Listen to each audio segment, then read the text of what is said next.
I'm here today on behalf of Harvard Pilgrim to talk to you today about returning to work, creating a roadmap for that, and talking about some of the challenges and the struggles that we all encounter as we are shifting and changing and adjusting to our new work-life balance. So today I'm going to tell you a little bit about myself and my background, so you know a little bit more about my lens and where I'm coming from. And then we'll talk about how do we return back to work? How do we balance the pieces of our life that are most important to us?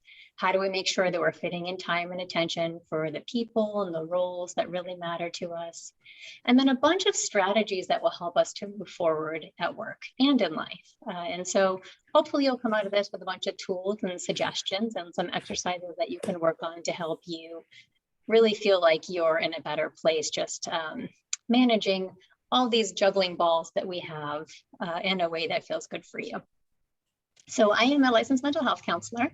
I've been working in the field for over 20 years as a therapist and a group facilitator and a presenter. And I present on topics that relate to mental and emotional wellness. So everything from stress management to life balance, mindfulness, happiness, all of these topics that relate to helping us to feel our best, both mentally, emotionally, and also focusing on our mind-body connection and how we can take care of our bodies to feel best in our minds and vice versa, taking care of our minds and ourselves emotionally so that we feel really good in our bodies. So that's kind of that's my framework and my lens where I come from. And today, talking about returning to work, this is a really popular topic, as you can imagine. We have millions of people in your shoes right now that worked from home or in a hybrid setup for a year and a half, and now are finding themselves readjusting to the new structure and the new reality of being back in person at work. And so today, like I said, we're talking about a lot of strategies and hoping to find a lot of the sort of the gems and the positives of being back together in person and how we can really cultivate and sort of tap into those strengths as for you as a community together. Does that sound okay to everybody? And if you have any thoughts or questions, please feel free to post on the chat. So I'd like to be interactive. If you have any suggestions or if you have any thoughts on what I'm saying, feel free to post it in the chat. I like to have a little dialogue as we go along. This will be recorded, so you're going to have access to this for the next 30 days. So feel free to view it at any point. All right, we're going to be talking about some tips to move forward. So the idea is it's not what we're leaving, it's what we're going towards. So what is our next adventure? What are our next steps? Somebody says, sorry, they're eating lunch or will be on your video. That's fine, Cindy. Feel free to come on and off of cam as you like. Don't worry about it. All right, so what are we going towards? I like to help people to come up with a picture, an image, a vision for themselves of how they would like to move forward, what they would like to eventually, where they would like to be eventually, so that we have this roadmap and we know the stops along the way that are going to help us get to this place where we feel rich and whole and that our lives are balanced and that we're operating optimally. So I created this system I called Rebuilding Routines. And the idea is that you don't need me to sit down with you and help you figure out your schedule, your morning routines, your eating routines. You don't need me to sit down with you and figure out what time you need to wake up in the morning, what time you need to leave or get to work. What most adults really need help with is figuring out how to incorporate all the important things in their life into their daily lives, into their actions. Because when life gets busy or when we have a lot of changes, as you have, as we all have, then we often find that we're missing out on these things that really matter a lot to us, our relationships, our roles, our commitments and our values that sometimes just kind of go by the wayside because we're busy and because we're trying to reconfigure and figure things out. So you might realize that you're not getting in your morning run that made you feel so great for months on end. Or you might be running late home from work most days and not getting home for family dinners. Or maybe you haven't seen your best friend in months. So whatever it is for you, this system is to help you build back those pieces that are really important to you, figure out which ones are missing, and make sure that we bring them back into your daily and your weekly and monthly routines. So this is what it's going to look like. You're going to imagine that you are the general contractor and we are going to design your home for you. So this looks very big and confusing because there's a lot of stuff in here, but we're going to start from the ground up. So it's going to look like this. What is our house built on? Anybody want to put in the chat? What do we build our homes on? Just on the dirt? Pile of sand? Any thoughts? A foundation, yes, Jennifer, thank you. Family, Tim said family, that's our homes are definitely built on family, absolutely. So our foundation is what supports the home. It supports the whole structure. And if we don't have a strong and solid foundation intact, our home will crumble, right? We won't be able to sustain the actual structure. So our foundation for building healthy and positive routines is our self-care. And our self-care, I've kind of compartmentalized into 6 different components. And we're going to talk a little bit more about what these entail and what you do for your self-care. So self-care entails taking care of your mind. So making sure that you're learning and you're growing and that you're gaining insight and awareness into yourself and constantly improving. It also has to do with taking care of your body, right? Physically taking care of your body. Taking care of your mood, so making sure that you're doing the things that are making you happy and make you feel good. Taking care of your soul, so whatever that might mean for you, whether it's your spirituality or faith or connecting to something greater than yourself, a sense of purpose or meaning. Connections, so by this I mean social connections. So connecting to people in rich and meaningful ways that sustain you, and that might be different for everybody as well. And finally, space. So we often don't talk about spaces when we talk about self-care, but what I mean by that is the places where you are, your office, your car, your kitchen, your bedroom, the spaces that you spend the most time in, taking care of those, beautifying them, making them feel clean and decluttered, and that they bring out the feelings that you want to have. So we're going to talk a little bit more about each of those pieces of self-care in just a minute. But just for right now, think about these components of your self-care and think about what you do that sustains you, that builds your strong foundation so that you can be your very best as you hop into all the different roles in your life. Okay, so again, the idea is without this foundation, we're not really able to adequately fulfill the roles that are important to us, the commitments that are important to us in our lives. Sure, we'll be able to, go to certain meetings, we'll be able to take our kids to soccer practice or, come back and make dinner, but we won't actually be able to fulfill our potential unless we ourselves are feeling our best. So, the expression that you can only pour from your own cup, you can only give what you have. And that really rings true. And it's really important when we think about building our routines that we're sustaining ourselves so that we can support each one of these roles that are important to us. So in this example, this hypothetical person has listed their roles here, which are their wife, a mother, a daughter, a community leader, a professor, a friend, a hockey coach, a sister, a dog mom. Oh, I put professor in there twice. Okay, fill in the blank, whatever you want that second one to be. So the idea is that you think about which roles you're responsible for in your life. What are your commitments? And that's the core of your house, right? Sustained by your foundation. Now you have your different roles that you have committed to. Any thoughts or questions? Feel free to ask along the way. And over all of this, we have our roof. And our roof is really what maintains the integrity of the structure. It keeps it strong, right? Has anyone ever had a tree come crashing down on your roof and it creates a damage, and then it rains and then you have a leak and then the water gets in your house? Has anyone ever had that happen? I did. I had that happen last year, unfortunately. So what ends up happening is you lose the integrity of your structure. Things start to fall apart. And so our values are what help steer us. They help keep us on track. They remind us of what's really important to us. So some values might be faith, compassion, mindfulness, joy. The idea is that you think about what are the important values in your life and how do they guide each of these different roles? When we lose track of our values and we just get onto this autopilot mode, just doing without really being intentional about what we do, then we feel kind of hollow and empty, right? Our lives don't feel as rich and meaningful. So this is a really key component to building back our routines and making sure that we're honoring these values that really matter to us. So in your package, you will have a model that looks like this.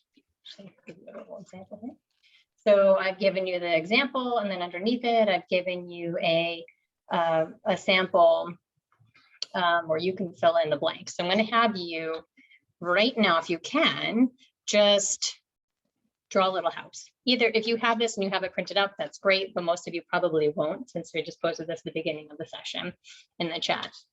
But if you can, just draw a house with 3 pieces. One is going to be the foundation, the second piece is going to be the center of the home, and then the third piece is going to be a roof. So just like a kindergarten drawing of a home. Does everybody have those 3 pieces? All right.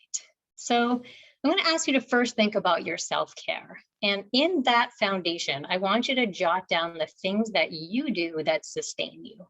Okay, so if they fit in that foundation space, great. If you want to just like kind of put arrows and around the side of the foundation, that's fine too. But just think about, as I go through these various areas of self-care, what do you do that makes you strong and successful? All right, so those areas include things that keep your mind. Let's go here. Things that keep your mind active. Okay, so things that so you're actively learning and challenging yourself and gaining awareness. What do you do to help yourself stay aware and gain insight? What do you do to take care of your body? So nutrition, exercise, hygiene. Do you have any special routines that you like at nighttime? What do you do to keep your mood good? Are there any things that lift your mood that don't have negative repercussions, like drugs or alcohol or other things that have a hard fall? What do you do to relax, or what do you do for fun? And for your soul, what do you do to take care of your soul? Do you pray? Do you meditate? Do you have a faith community? Do you have a religion or spirituality? Is there just something greater, a sense of purpose or meaning that you connect to? Community. What do you do to take care of your sense of community? So how do you connect with people, friends, family, neighbors, interest groups? And finally, how do you take care of your spaces? So your spaces, your office, your car, your bedroom, these spaces should really elicit the feelings that you want to have. So if you want to be calm and you want to be grounded, you have pictures that evoke those feelings for you around you. You have the colors that make you feel calm and grounded. You have no clutter around you. If you want to feel energized, then you have things around you that make you feel energized, passionate, engaged, maybe inspiring quotes or inspiring artwork. So think about these pieces and maybe just jot down a few things in your self-care area. Any thoughts or questions before we move on from that piece? All right, let's keep on going. This is what your house looks like when it's empty. Sorry. All right. Oops, hang on. So now let's move up to the roles.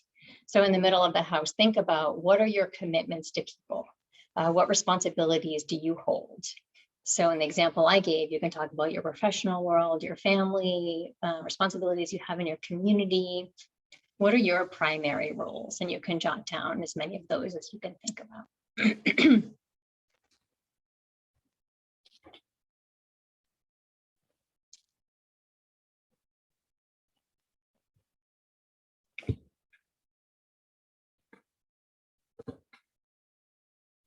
All right, so you got a sense of that.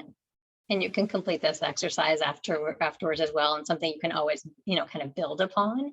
So we can get it started today, and then you can revisit it in the days and the weeks that follow and build it out. So it feels really full and rich, and even just post it up on your cubicle or in your office so that you have something to refer back to. And then finally, values. What are the values that guide you and steer you? Is it faith? Is it compassion? Is it happiness? Is it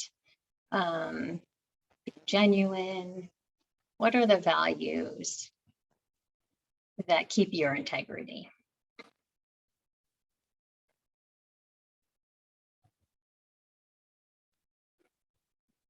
And jot a few of those in the brief. So hopefully you can use this again as a working tool. If you look back on your week at the end of the week and you hold your house up and you ask yourself, have my routines, my daily actions reflected my roles? Have they reflected what's important to me for my self-care? Have I been true to my values? Are these pieces showing up in my day-to-day? And if they're not, then adjust it. If you've been doing great as a mom, but you haven't attended the last 6 hockey practices and you're really falling short as a hockey coach, then that's one area that you might want to attend to. The same with your values and your self-care. Any thoughts on this? This building structure? All right, let's move along. So I like to tell people to focus on what you can change. So it's kind of human nature to focus on what we can't. For some reason, our brains often turn in that direction, and people get stuck on that. And you've heard people kind of gripe and complain a lot about what's outside of their control, and it leads to unhappiness. So we know that if we tend to focus more on what's within our control and the solutions to our problem, that we'll be happier than if we focus on what's outside of our control. So I like this model of spheres of control. On the very inside, you have things that are inside my control. These are the things that I can actually do something about. So solutions that I may come up with, things that I can do, things that I can say to affect the situation I'm in. On the second tier, the blue tier, we have things that I have some control over. So some things I can control, maybe some things I can't, or some elements of it that I have a say in, but others I don't. And finally, the final sphere is things that are outside of my control. So these are things I have no control over. So they impact me, but I have no say in them. So as you go through your adjustments in work, try to focus on what's in your control. And again, this is in the handouts you have linked to you.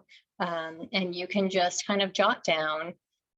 You can do this in a particular situation. If you're, kind of distressed or you're in a dilemma about something, you can just sit down and say to yourself, follow this model. What's in my control? What do I have some control over? What I have no control over? And then you're going to hone in on the things that you have control over. You're going to hone in on this circle here in the middle, because that's what's going to make you feel like you can move forward effectively. That's what you actually can do something about.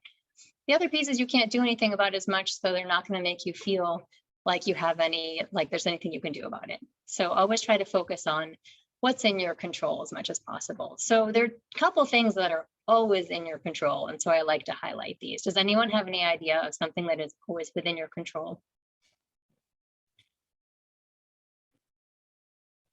Anybody? No takers? Okay. We always have control over these things. Our mindset, right? Our attitude. Let's see, somebody said, oh yeah, my attitude. Yep, great, Karen. Definitely. So you don't necessarily have control over, you definitely don't have control over other people's attitudes or your life circumstances, but you always have choices about how you want to make sense of something, the meaning you want to make out of it, and what you take from it.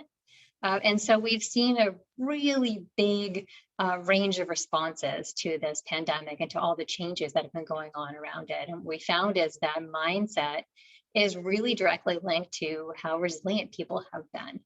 And more resilient people have a mindset that focuses on solutions, a mindset that focuses on adapting to change and maintaining hope versus people who focus on the struggle and the problem without those other pieces. So think about your mindset and how you always have control over your personal perspective on a situation. And then finally, how you respond to a situation, right? So we always have control over, I would say almost always in all normal days circumstances, how we respond to a given situation. And so you don't always, again, you can't control what someone else does or says, but you can control how you respond to it. So rather than focusing on what somebody else is doing that's upsetting you, it's about focusing on how you can respond to that in a way that's going to make you feel best about it. Does that kind of make sense to everybody? All right. So typical thinking, I like to talk about like positive thinking and thinking about your return to work and life situations in general in a positive way. But I want to talk about what that means. So typical thinking is overemphasis on the problem, seeking fault and blame, and not really recognizing opportunities for growth and for learning. And this is kind of, unfortunately, oftentimes the way our brain works. We scan for the negative and we find it. And this was, in evolutionary terms, this was advantageous for us because we noticed and recognized all dangers and threats. Now, we don't really necessarily need to notice those dangers and threats so much because usually our lives are not in danger. It's not like we're being chased by a wild boar back in the days of cavemen and cavewomen. But still, our brains tend to seek the negative, the threats and the dangers. So we have to sort of train our brains to think in different kinds of ways, to find opportunities for growth and to focus on solutions to our problems rather than the problems themselves. But by positive thinking, I don't mean Pollyanna-ish thinking. So I always like to make this distinction because there's nothing more annoying than somebody who just has this very superficial demeanor, always feels pressure to be happy, who's just dismissive of people's feelings and really unrealistic. So you don't want to be that. You don't want to be that. That's not the goal. The goal is really just to think in a positive, hopeful way. And what does that mean? Well, that means thinking about solutions to your problems that you're encountering at work and at home. Really noticing your strengths and the strengths of people around you, finding meaning and purpose, learning from your mistakes and the hardships in life, and finding the best in what you have. So in a little bit, we're going to talk about what that is for you at work. What is the best that you have and what are the positives and the upsides of being together again in person. Reshaping unhelpful ways of thinking or getting this big picture mentality. So that's part of positive thinking, not just honing in on one particular problem, but thinking about all aspects of a situation. And maintaining some sense of hope, right? So we don't want to dismiss hardships or troubles, but we want to maintain a more of like a positive, hopeful, realistic perspective on things. Any questions about the positive thinking mindset? We don't want to be Pollyannish. We're trying to break out of that negativity bias. We're trying to think in positive ways moving forward. But again, positive is not superficial. Always slap on a smile and try to be happy every time. All right. And speaking of positivity, there's this idea of social contagion. It's really more than an idea. It's a very heavily researched concept. Social contagion is the idea that you become like the people that you spend the most time with, for better or for worse, whether you intend to or not. It's the way that we're wired to mirror one another, to respond to one another, and to mimic one another. And it happens unintentionally and unconsciously. So really, really, really interesting research on this and such an interesting idea. We find that over and over again, people that spend the most time with positive people end up feeling positive. People that spend the most time with negative people end up feeling negative.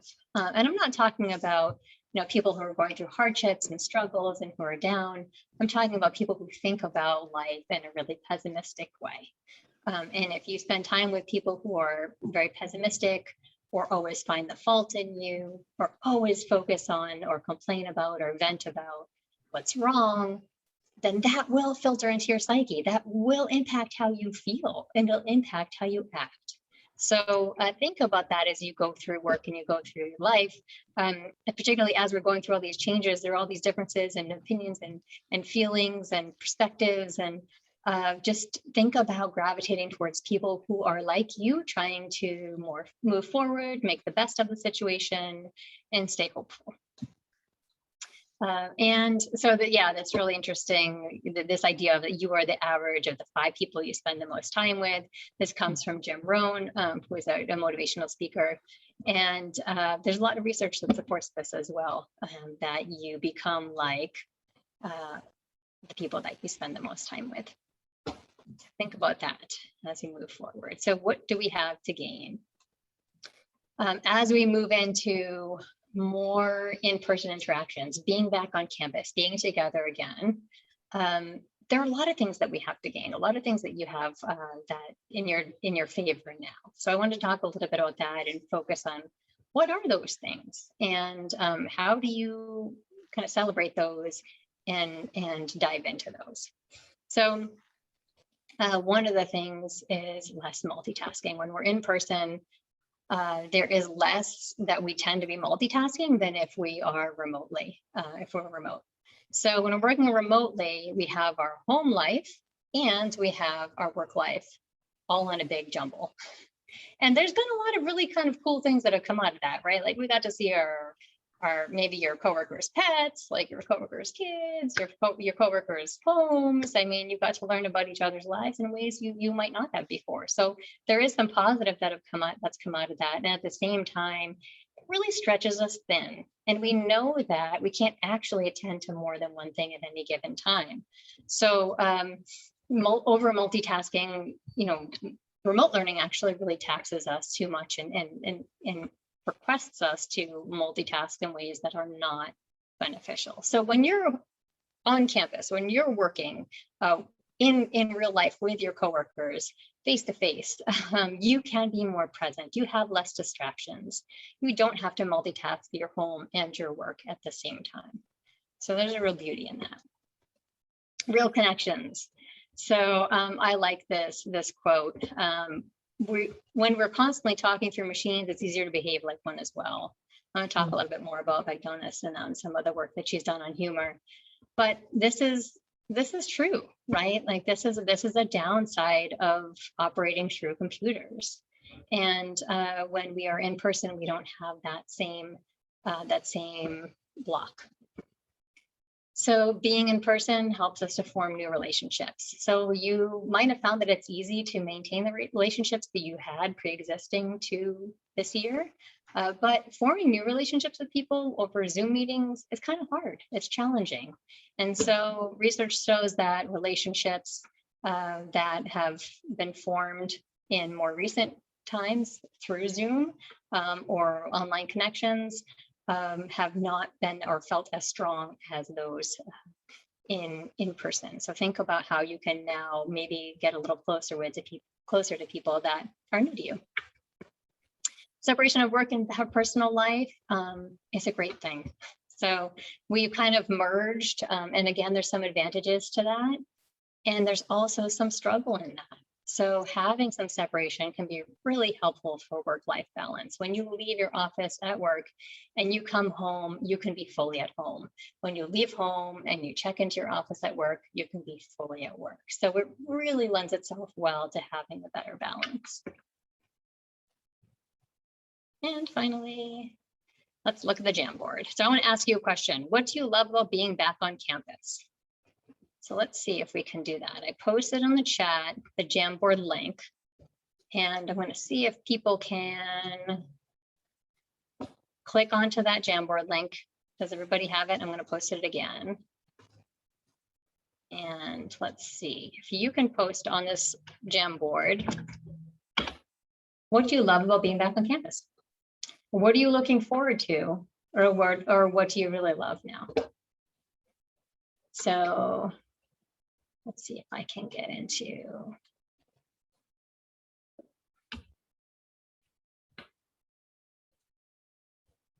Okay, is everybody into the Jamboard? Yay, okay.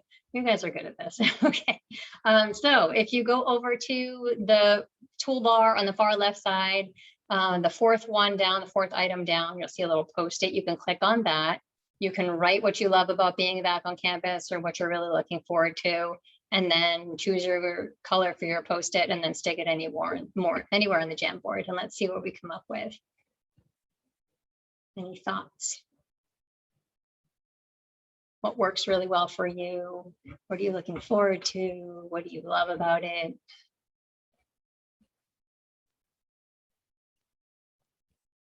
Connection with coworkers, meeting people in person, hallway conversations. Yes. Using the gym during bad weather. That's great. That's a great benefit. The sound of laughter in the hallways. Oh, that's a really nice one. That's so nice. When we're on Zoom, we often only hear just what's directly in front of us and we miss out on all of that. That's great. Any other thoughts? Walking across campus to see all the activity.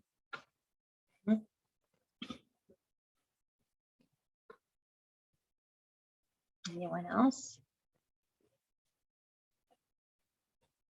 Having my office not be my kitchen. That's fabulous.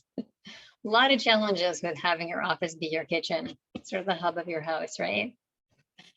People dump their dirty dishes in your kitchen. Not good. I mean, in your office. Any other thoughts? Any others? Random conversations. Yeah, you know what?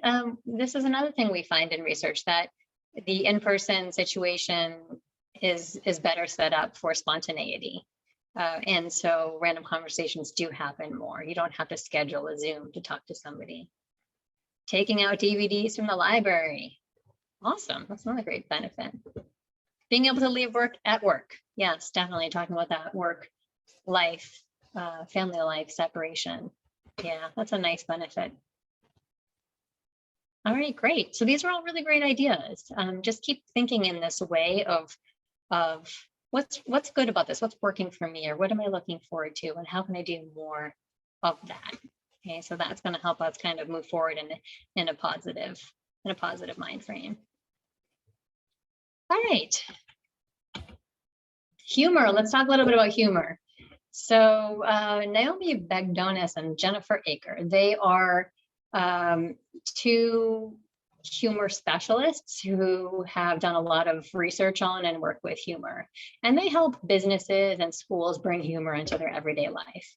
And they run a class at Stanford on humor. It's wildly popular. And they co-author books. They do some really, really great work. I love some of their stuff. And so I've kind of heavily quoted them here in this next section, in this next slide or two, because I just love the way that they put things. I love their language and the way they view humor.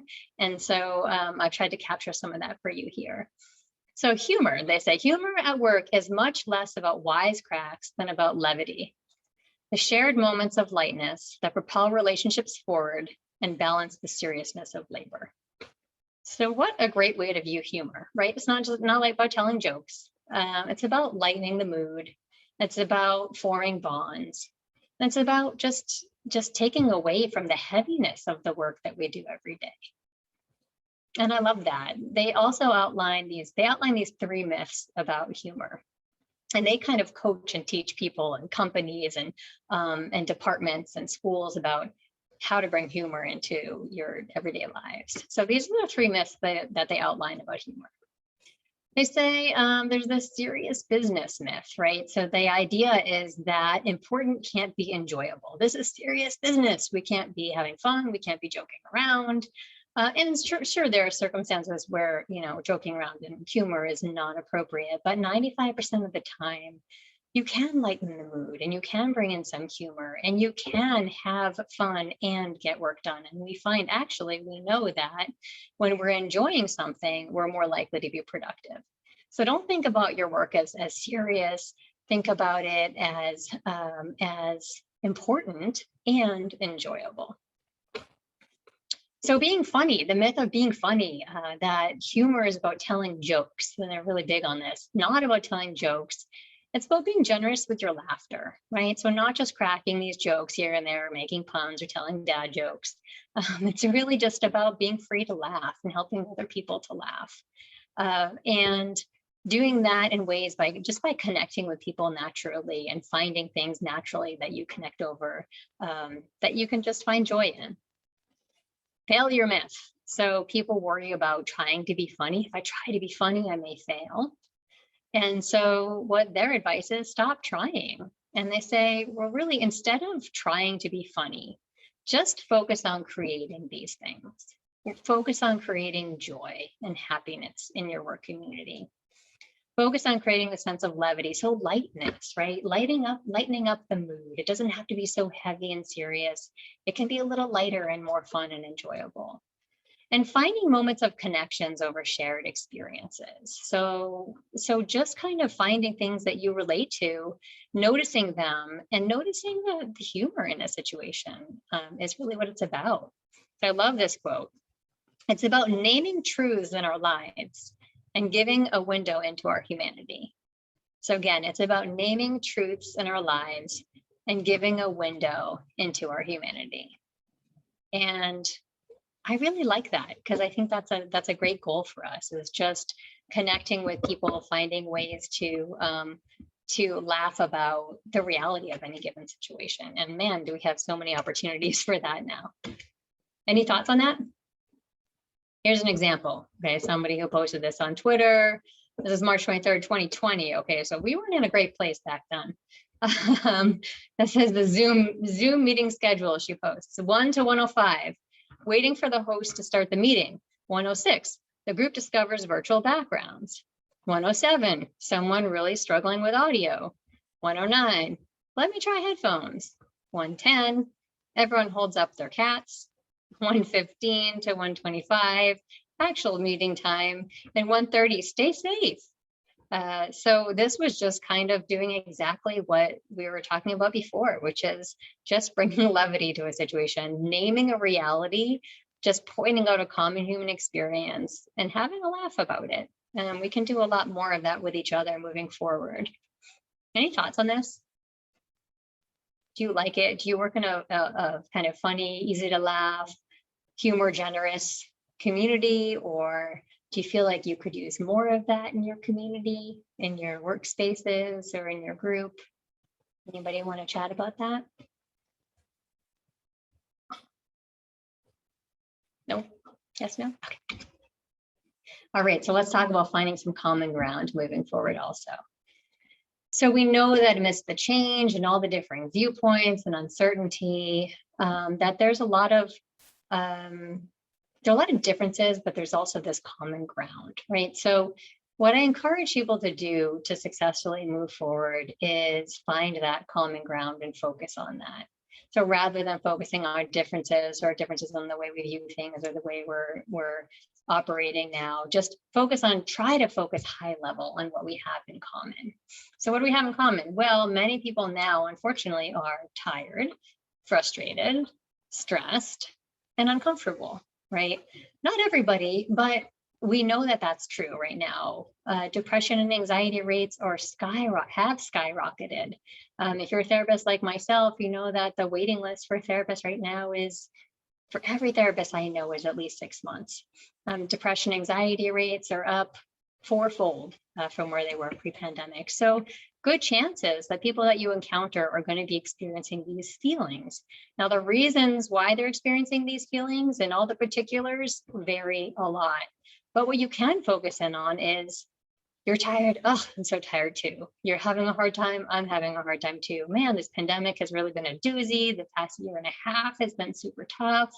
That's something that you can bond on. And stay high level with it if you need to. You don't need to get into the particulars. You can just bond on that common emotional experience. And we know that everybody wants to be happy. Everyone wants to find ways to move forward. And everyone wants to be treated with respect. So that's another thing that we have in common, is just we're all trying, we're doing the best with what we have and what we know. And so that's another kind of connecting point for us. Another way you can find a common ground is just to find common interests. So what do you have in common with people around you? What are your shared interests? If you're in the same department, then you definitely have shared interests, and focus in on honing on those particular interests. Everyone can use some compassion, connection, and empathy. So just think about that and how we can maintain that throughout the weeks and months that come along. Okay, maintaining compassion, connection, and empathy. So there's definitely been a lot of really hard aspects of this past year and a half, a lot of hard aspects about being remote and hybrid and everything that came with the pandemic and everything that comes with the pandemic now, and changing into shifting gears and getting back into work. But we don't always talk about kind of the silver lining or the lemonade that we make with all these pandemic lemons. And so I like to talk about that because I think it's really important to have this kind of strength-based approach where we recognize how we're growing and what we're learning from our hardships. So let's talk about what that is. These are the things I've put on here. I'm going to show you in just a minute. All of these things are things that people have told me, ways in which they've grown because of the hardships they've encountered over the past year and a half. Things that they've learned and ways that they've grown, skills that they've attained because of the difficulties of the past year and a half. So let's see if you relate to any of these. People have learned how to slow down. Because for a while we were kind of shut down, right? And there wasn't a ton going on outside of our very limited world. So some people have definitely noticed that they've learned how to be able to shut down, slow down. Compassion. So people have learned how to be more compassionate. Managing uncertainty and disappointment. We've had a lot of experience and practice with that, so we should be getting better at it. Independence, right? So look at our kids who were able to do all sorts of, and even your students on college campus, how independent and determined they had to be successful in school last year. And so kids had to work on their own while parents were at work, all sorts of ways that we built our own independence. Employers had to trust their employees as they worked at home. Collective mindset, so working towards a common goal. Flexibility. So we've learned how to just be flexible with ourselves and our expectations for ourselves and other people. Self-care.